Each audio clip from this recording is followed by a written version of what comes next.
Welcome to the CBS Radio Mystery Theater Archives, the only YouTube channel which has the original classic episodes of the CBS Radio Mystery Theater in order with no ads. Thank you for listening, and now, enjoy the show.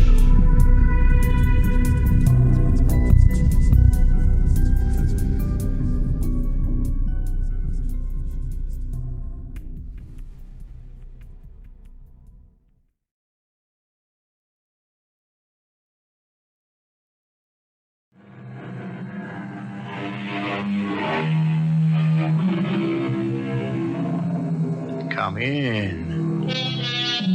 Welcome. I'm E.G. Marshall. The Orient and Oriental ways have always been a puzzle to the West. The shrines, tea houses, ancient rites, pagodas in Kyoto, the Hall of Dreams, the amalgam of art and artifacts, all having dark and sealed meanings, most of which escapes us, as it did Franklin Phillips, who thought a curse was a blessing in disguise. Can I show you something in antiques? A few weeks ago, you sold a Japanese temple gong to my wife. I never sold it. I never had such a thing in my store. Well, of course you sold it. Remember? Japanese, 6 bells on a silken cord. I never had such a thing in my life. What are you talking about? I tell you, I never sold it. You are in the wrong store.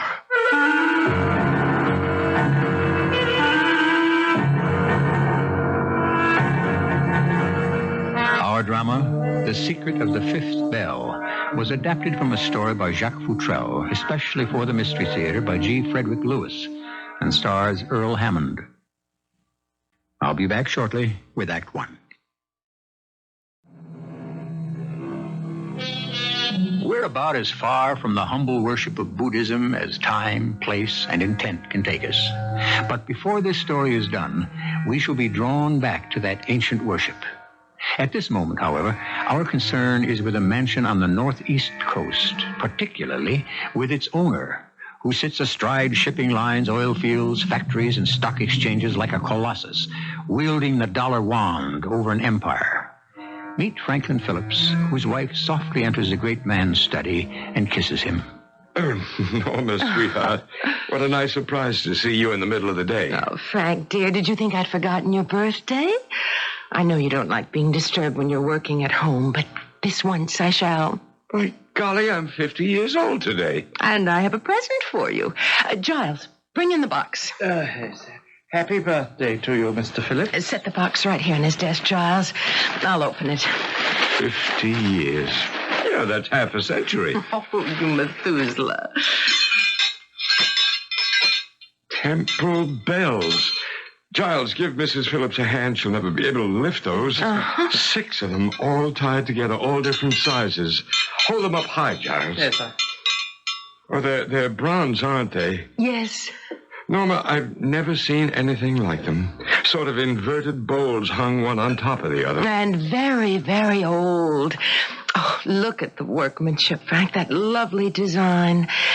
You know, what attracted me was a circle with 3 dots inside and 3 rays extending from it. Oh, which bell was it on? Can you spot it, Frank? There it is, Norma. The circle with the 3 rays at the bottom of the 5th bell. Ah, yes. Norma, this is the most beautiful thing I've ever received. It's worth being half a century old for. Oh, come now. We'll hang it right up here in front of the west window, where I can always see it from my desk. Norma, to you goes the honor of striking the first bell. Here's a letter opener. It's the 5th bell that intrigues me. Giles, hold the bells higher, please. Yes, sir. All right, here goes. Oh, that's fantastic. Giles, what is it that Kipling said? Oh, Frank, aren't you asking a little much of your administrative secretary? Oh, Giles will know. He knows everything. Well, at least let him put the bells down on your desk before his arm falls off. They're heavy. May I, sir? Yes, well, I think the phrase Mr. Phillips was referring to is east and west, and never the twain shall meet. Of course. And these bells prove old Rudyard was wrong. They suit me perfectly and will look great hanging up here. Well, I haven't the faintest idea where they're from. Neither did the lady who sold them to me. She just knew they were very, very old. Any ideas, Giles? Well, I would venture to say, sir, they are ancient Japanese, probably early 7th century, and most likely hung in one of the temples of the Horyuji at Nara.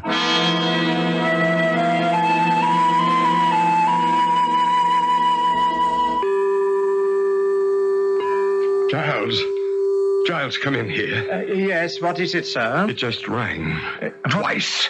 What did? One of the bells there from where it's hanging. Well, maybe the breeze from the window caught it. You see, it did it again. You were right here, Giles. You heard it. Strange. Do you know which bell was rung? No, I'm not sure. Well, why don't we try them all, one at a time? Then we'll know which one it was.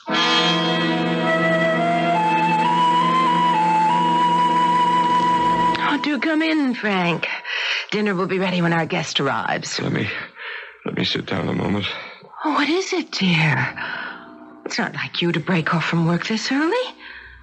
Has anything gone wrong? No, nothing's gone wrong. Business is booming, but... But what? Well, can you tell me where you got that Japanese gong? Oh, well, of course I can. It's been in the window of this curio shop, and I've been passing it for months on my way to the community fund. So one day I just went in and bought it. The shop's called Wagner's.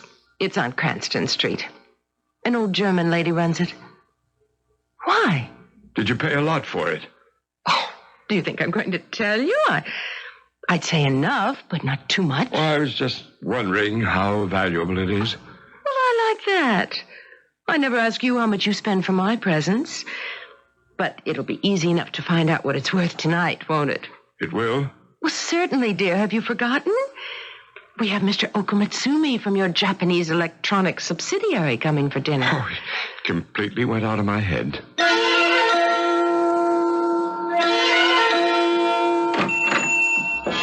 Are you the proprietor? Yeah. You're Mrs. Wagner. Yeah, Elizabeth Wagner. Can I show you some antiques? Well, a few weeks ago, you sold a Japanese gong, actually 6 bells, different sizes on a silken rope. I never sold it. I never had a Japanese gong in my shop. Well, of course you sold it. Do you understand? Japanese 6 bells on a silken cord. I never had such a thing in my life. What are you talking about? I tell you, I never sold it. You are in the wrong store.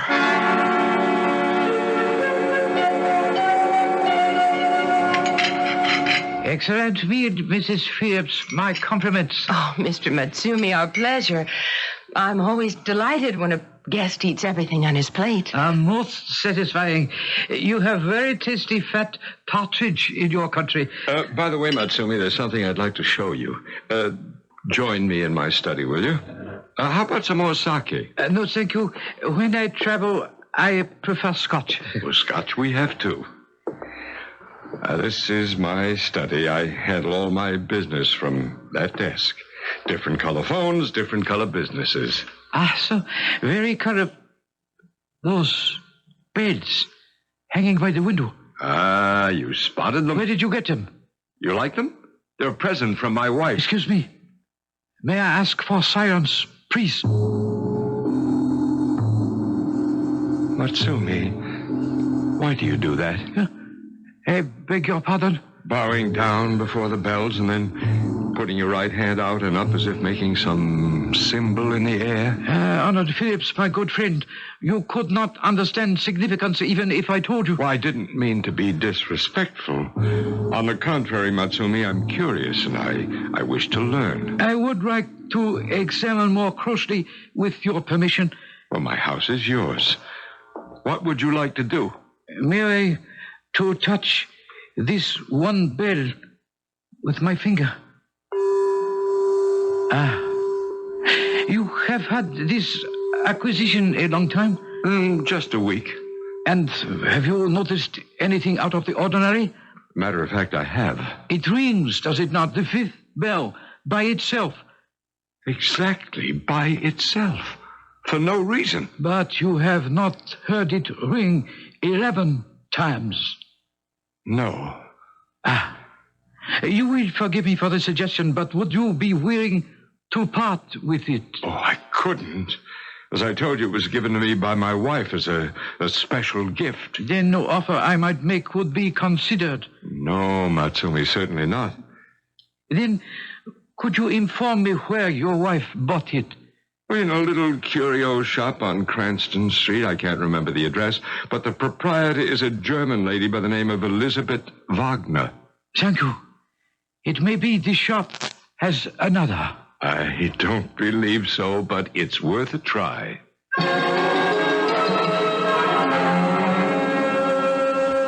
Mr. Philip? Yes, Giles. How did your dinner meeting go last night with Oku Matsumi? What? Did you get them to increase their production of the 16K dynamic RAM chips? Well, it was never a problem. I don't know why the man came here. We're in touch by phone twice a week.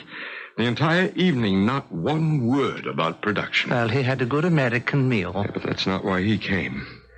I'm wondering if it didn't have something to do with those bells. Speak of the devil.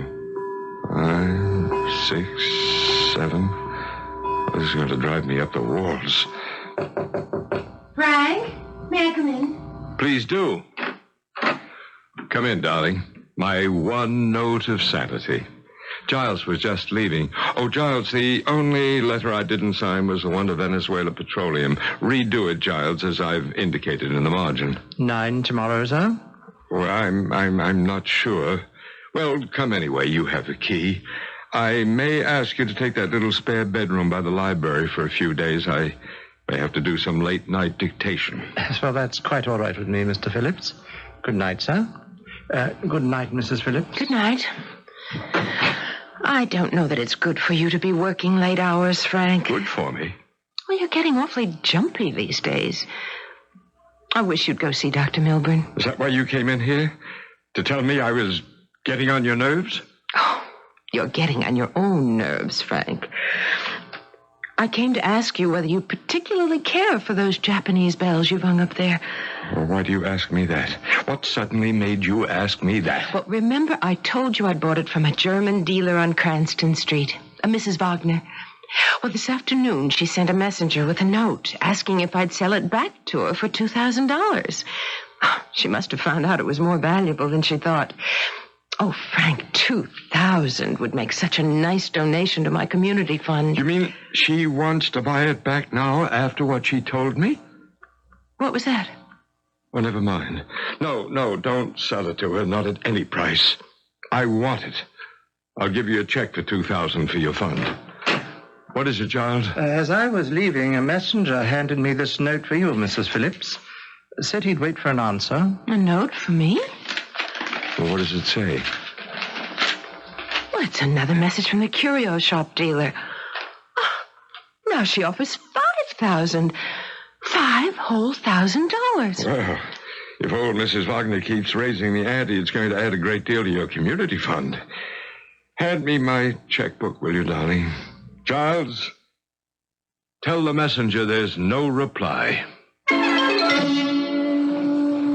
Franklin Phillips is nothing else if not stubborn.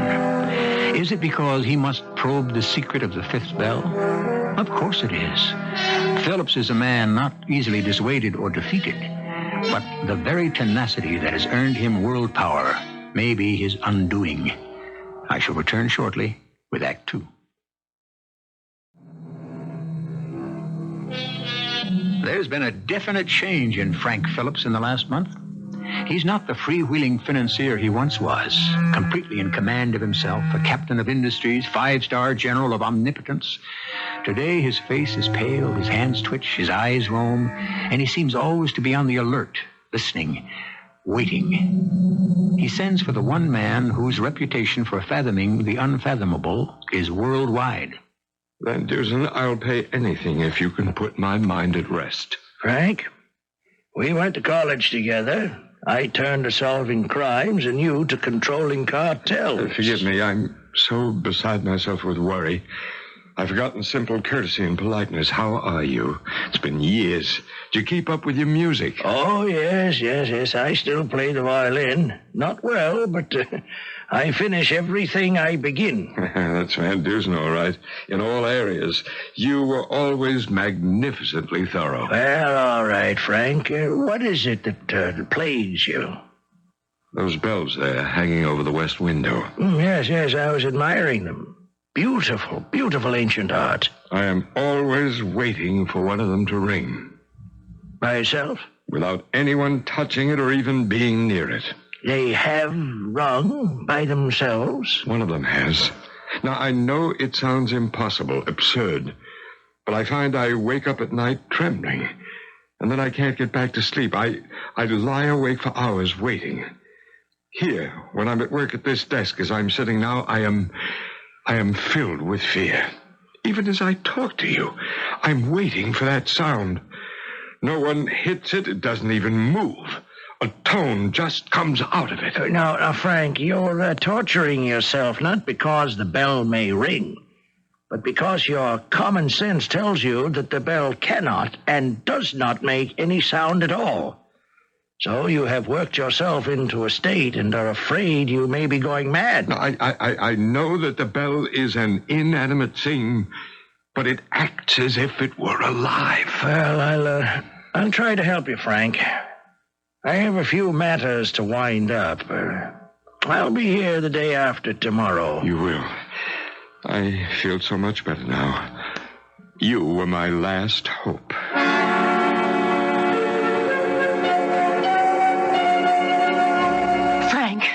Frank, wake up. Huh? There's a dead body downstairs in the study, in the room where you work. What? How do you know? I went in to open the windows and air the room, just as I do every morning. Oh, Frank, there's blood all over the carpet right under those awful Japanese bells. Did you call the police? I didn't know what to do. Where's Giles? He hasn't arrived yet. Giles should be here. He's staying here. I asked him to take the little room off the library because I've been working at night. Oh, then he's not there. I passed it just now. The door's open. There's no one in the room. Hand me that telephone, Norma. First thing is to call the police.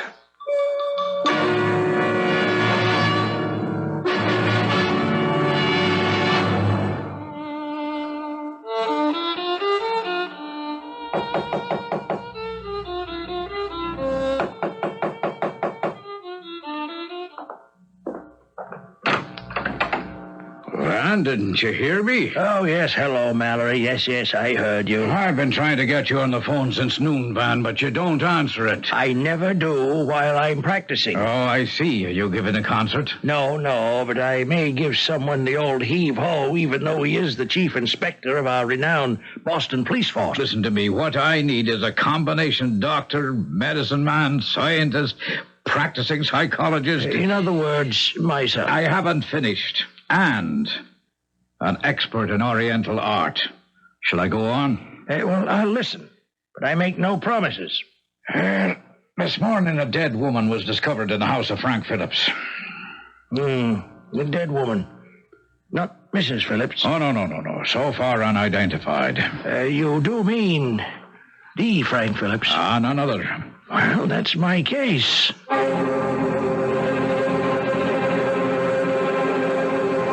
Mrs. Phillips, I'm Dr. Van Dusen. I knew Frank from college. Now, Detective Mallory here asked me to help him on this case. May I talk to your husband? I'm afraid not. He's in some kind of a shock. We called our doctor, who's given him something to sleep. Was it you who discovered the unfortunate body? He was wearing trousers, so I thought first it was a man. But I was told it was a woman. I didn't want to look. Mrs. Phillips, I'm afraid you'll have to. Everyone in your house will be asked to try to identify the victim. Did Frank see the victim? Yes, he did. It was before the police arrived. He bent down. I think he knew who it was. Well, there's no point in delaying the identification any longer. The boys outside are waiting to remove the remains. Suppose you go in first, ma'am, and then I'll call in the rest of your staff.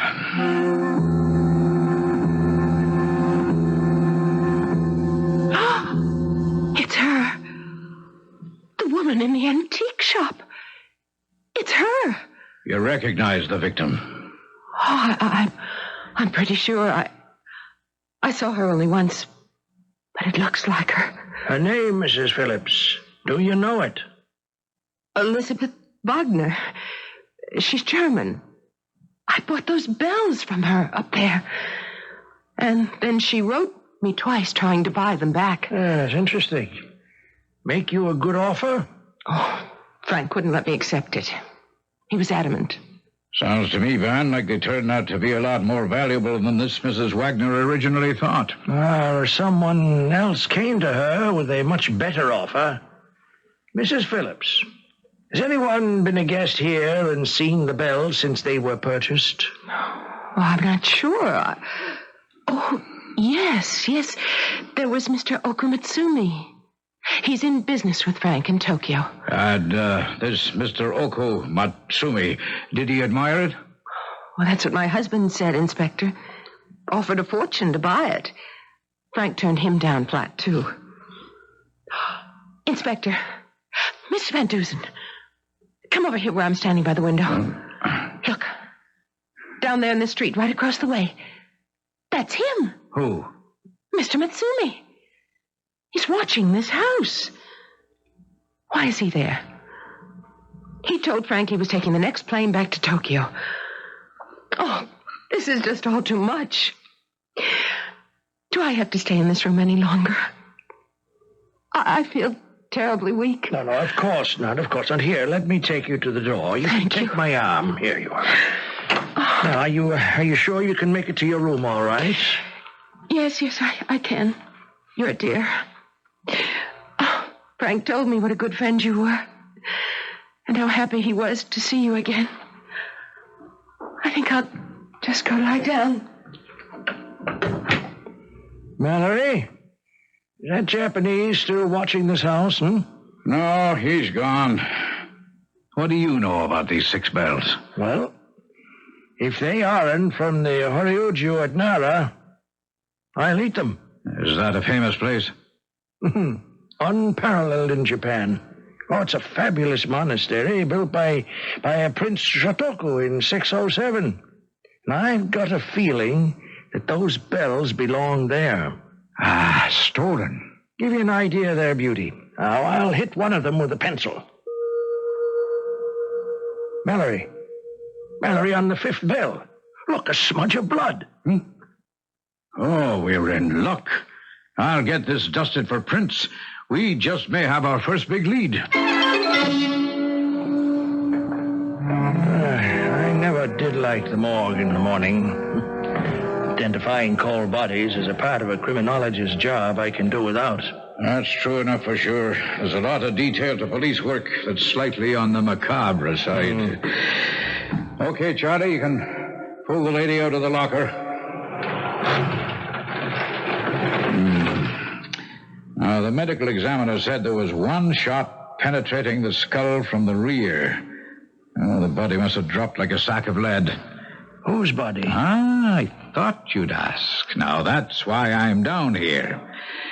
I had a couple of pigeons stop by just now, and they identified her. Granny Liz, also known as Elizabeth Wagner. Been on the book since I was playing hopscotch. A fence, stolen goods, keeps on the move. 17 Cranston Street was the longest at one address. The insurance companies would call her first. Oh, she made good money in her time. She won't be making any more. I'd say she's probably better off where she is.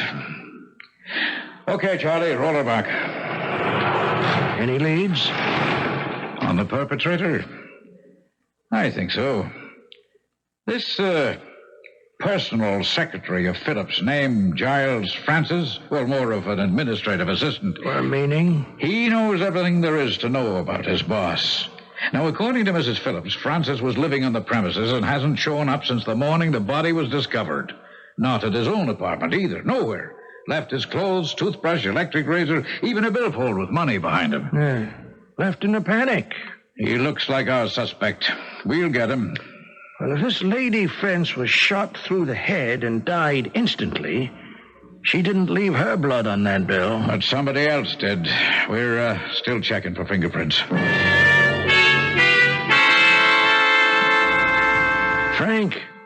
Frank, I hate to pursue this when you're not feeling well, but the sooner Inspector Mallory and I know everything we can, the sooner we'll get to the end of it.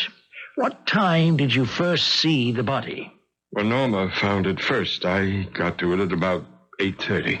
Right there on the floor where the chalk marks are. Face down? I don't remember. I recognized her right away. Well, you must have turned it over. I don't know. I don't remember. The window was open, but the door was locked. I saw blood on the 5th bell. You saw that? Yeah, it was her blood. I must have fainted. I don't know. When I came to, they'd put me to bed.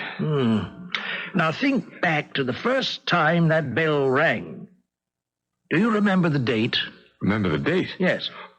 Well, yes, it was the day after my birthday, Tuesday, the 11th of the month. Norma had just bought me the bells, and the next day I forced the market up to a record price on a whole fleet of container cars I own. I made a bundle. You guys, are you two just going to stand there and keep asking questions? Now, Frank, to know the facts, we have to ask the questions. Well, then come back some other time. I can't talk to you anymore. Frank, remember you just said when you first heard the bell ring, for no reason, it was the day after your birthday. And you got a record price for a whole fleet of container railroad cars. Now, that is what I want you to remember about Franklin Phillips. Not being 50 or feeling old or building up some Buddhist bogey. You've got everything to live for, and Inspector Mallory and I will see to it that you do.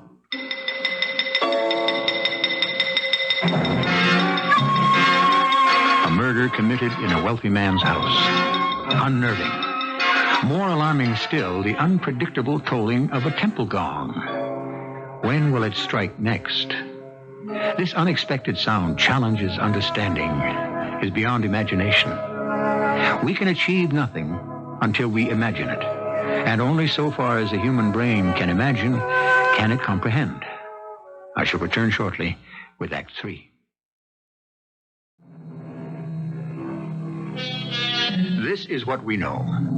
Without warning, an ancient Japanese bell peals day or night in the house of Franklin Phillips. There has been a murder of a woman with a criminal record. The young executive secretary to Phillips has disappeared, and the financier himself, haunted by the bell that feeds on his fears, is gradually losing control of himself, is close to the edge of madness. Can't you two understand how I feel?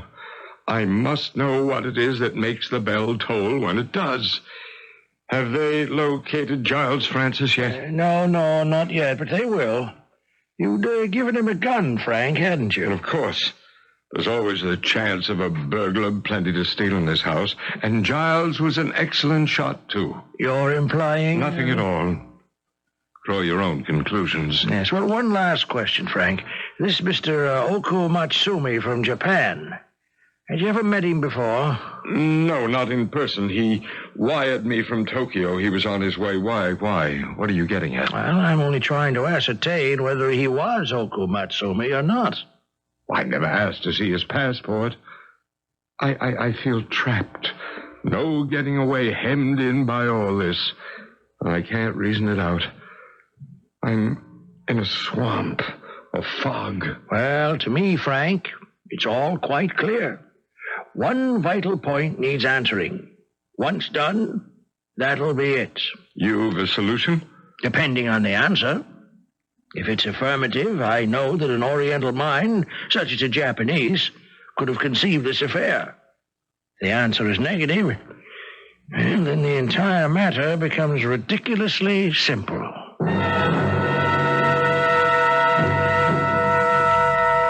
Van Dusen, where have you been? Making inquiries, Inspector. Oh, I know that. One of my men tells me you entered the hotel opposite the Phillips mansion, that you went to the rear of the second floor at the end of a hall and looked out of a large plate glass window overlooking the city. And then you walked to the other end of the hall and stood staring out at the Phillips place across the street. Well, I don't know why you bother asking me when your men are so observant. We know where you went, but not why. Mallory, I've written here a list of information I'll need urgently. Now, I'm due back at Frank Phillips, so I must go. Oh, hold on a minute. Give me a chance to look at these questions of yours. Was there a storm the midnight before finding the body? Direction and velocity of the wind. Get complete local weather report for tonight.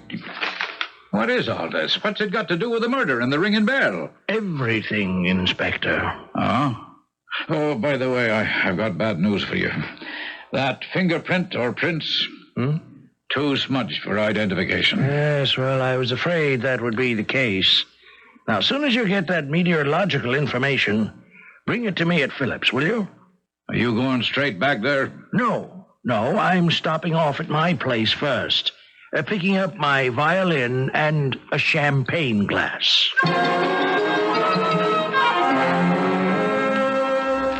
Mr. Mitsumi, what a surprise. Mrs. Hanson said you were downstairs and wished to see me. Yes, honorable madame. I thought you were leaving for Tokyo days ago. Unexpected developments compelled my remaining in your fair city. How is your husband? Well, I trust? Well, he would have come down himself to greet you, but he has not been well lately. Ah, so. The bells have rung? What made you say that? Mrs. Phillips, the power of our ancient ceremonies transcend the ages. A man of such resources as Mr. Phillips must have realized America is not the proper home for those bells. Oh, I don't agree. Museums and private collectors the world over have artifacts from ancient Egypt, China, ancient Rome. Forgive me. Those are dead objects, Mrs. Phillips. These ancient temple bells are alive. You frighten me. I have no desire to do so. I hope my warning comes not too late. This envelope is for Mr. Phillips. When he has recovered, insist that he read it. Good day, Mrs. Phillips. And as soon as he handed me this envelope, Dr. Van Dusen, he disappeared. May I take charge of the letter? Oh, yes. Here. What does it mean? What's written on the outside? Well, just what it says, Norma. To be opened when the 5th bell rings 11 times. Now, for the present, I'll hang on to it. I don't want to add another worry to Frank right now. Oh, he is better, though. Then, do you think he could be persuaded to come down to the study? I think so. I know he always feels more secure when he sees you. Well, it's good to see you, Frank. It's good to be on my feet. I think I've shaken that weak feeling. Yes, well, I think I can make this fast, Frank. Logic always works fast. It's the sum total of fact as inevitable as 2 and 2 making 4. Excuse me. Hello? Oh, who do you want to talk to? Oh, yes. Yes, he's here. It's for you, Dr. Van Dusen. Oh, thank you. Van Dusen here. Yeah. Oh, he's on his way, eh? Right. Thank you. Well, the weather tonight, light wind from the east, 4 miles an hour. Norma, Frank, in 2 minutes, 15 seconds from now, that 5th bell will sound 10 times. A woman was shot here. A bloody fingerprint left on that bell. A door locked from the inside. The east window open. Giles Francis is missing. That much we know. Yet no one heard a revolver go off. It was thundering that night. Possible explanation. Why did the curio dealer sneak into the house? It was obviously to steal what you couldn't buy back. There's 1 minute and 5 seconds and the bell will ring. But to come back to that night, a shot fired. Moments later, the bell starts to ring. It must have been nerve-wracking, terrifying. Blood on his hand from trying to see who the prowler was. The person with the gun runs to the bell and tries to stop its sound, and then he runs out. Not a bad theory, Van, but it's not fact. Oh, well, I didn't hear you come in, Mallory. Well, I brought with me a friend of Mr. Phillips. Oh, perhaps not a friend anymore, but a former employee. Giles Francis, would you step forward? Well, what are you doing here? Giles, you promised that... Yes, I had to come back. I didn't shoot anyone that night. It was him. You, Frank. It was my property. She wanted to steal it. Man's house is his castle, common burglar. Yes, I shot her. There goes the bell on the button. It knows. It hears me. It's alive. Norma, help me up. I've got to stop its ringing. What are you looking at me for? I didn't know who it was. I got them with one shot, and then I turned the body over, you see? Who was it? Who would come here? And then the bell started tolling like John Donne says it tolled for me. I couldn't stand it. I grabbed it. I held on to it. I couldn't make it stop ringing until it wanted to stop. All right now, Mr. Phillips, would you just come over here with me for a moment? I want you to calm down. Frank is in a terrible state, Dr. Van Dusen. You can see for yourself. Well, I think I can convince him, if he'll let me, that there is nothing to fear. What about that note from the Japanese? To be opened when the bell rang 11 times. Oh, that's hogwash, Norma. There are natural explanations for the occasional ringing. What are you two whispering about? Frank, listen. The ringing of the bell at any time is a purely physical phenomenon. They're after me. They want it back in the temple of Buddha. Over my dead body, they'll get it. Frank, that is nonsense. Do you know what activates the fifth bell? Vibration. Sound waves. Where does it come from? The town hall clock half a mile away. Now, the sound travels through the second floor hall of the hotel across the street, through your east window, and activates the fifth bell. It's like a tuning fork. But why not all the time? Why only sometimes? Well, a gust of air, even a person walking through the hotel can interrupt the vibration. No, that isn't so. Oh, Frank!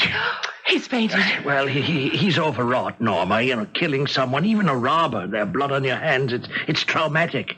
Now, on top of that, he's so convinced an evil spirit of some ancient rite is out to get him, so he just isn't prepared to accept the truth. Now, you call the doctor immediately. Well, what did the doctor say just now before he left? He said not to worry. Well, Norma, I'm packing it in. That's enough for one day. I'll take my violin and go. I meant to ask you why you brought it. Oh, excuse me. At night, if it's late and someone comes to the door, the butler sounds a buzzer. We don't generally admit anyone after 10. I'll just pick up the wall for him. Yes? Who is it? It's Inspector Mallory, Mrs. Phillips. I know it's late, but may I speak with you a moment? Oh, well, certainly. Meet us in the study. You know the way. That was Inspector Mallory. Shall we go down? Welcome back, Inspector. Well, now, I hope you'll forgive me. I had an idea, and so to test it, I wanted to have another look at that fifth bell. You see, that circle with the 3 dots inside and the 3 rays. I think it has a meaning. Yes, it probably does, but that's not the reason it keeps ringing. I thought I proved it to you. Oh, not to me, Van. The idea of a vibration leaving a town hall clock a half a mile away, running the length of a hotel hall, and then jumping across the street to get this bell to ring? No, could never happen. No vibrations have that power. Well, Norma, with your permission, I'd like to give you all a little private concert. Now, excuse me while I open my violin case. Now, we will begin tonight's concert by tapping the edge of this champagne glass. Now, taking up my violin, I will try to play the same tone sung to us by the glass. Norma, please take this glass and place it on the mantelpiece. Thank you. Now, I draw my bow across the violin strings at the same pitch as the champagne glass. There, the glass shatters across the room. Vibrations. Not powerful enough, eh, Inspector? It works just as well half a mile away as inside this room, and you don't need a Stradivarius to prove it.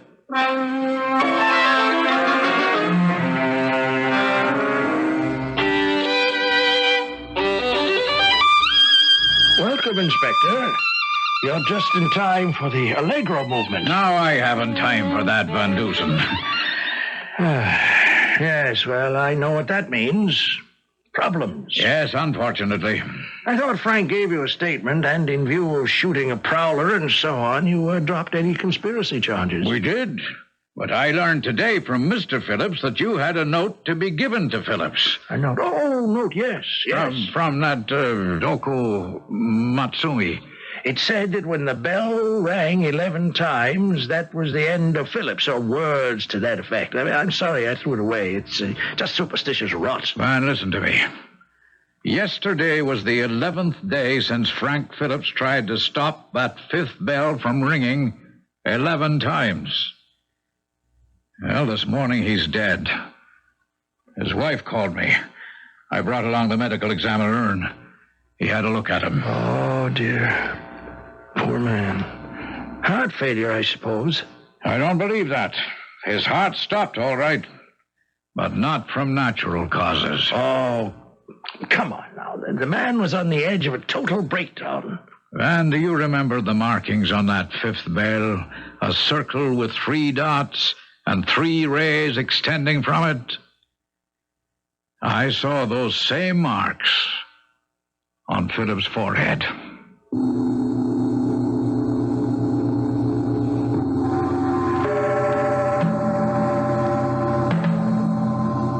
So much for the principles Professor Van Dusen lives by, a belief that imagination is essential to solve any given problem, that all material problems can be solved, and that in meeting them, logic is the lever. I think perhaps our crime-solving friend won't be as inflexible in the future, don't you? I shall return shortly.